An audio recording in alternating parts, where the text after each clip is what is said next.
interrupt this program. This message is broadcasted at the request of the Washington State Police Department. This is not a test. Please stand by for the following instructions.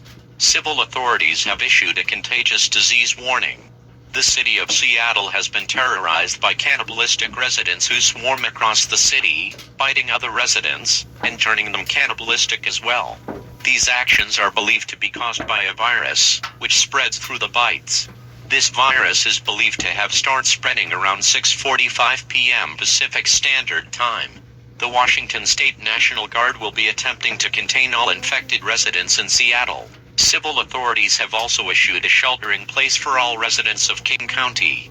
If you reside in King County, Washington, lock all doors and windows, and do not attempt to use the phone line unless of an emergency. Close all blinds and close your fireplace. Turn off heating and air conditioning to avoid possible contamination through the air. Please keep shelter in your residence until further notice. If you are a resident of King County, please stand by for further updates.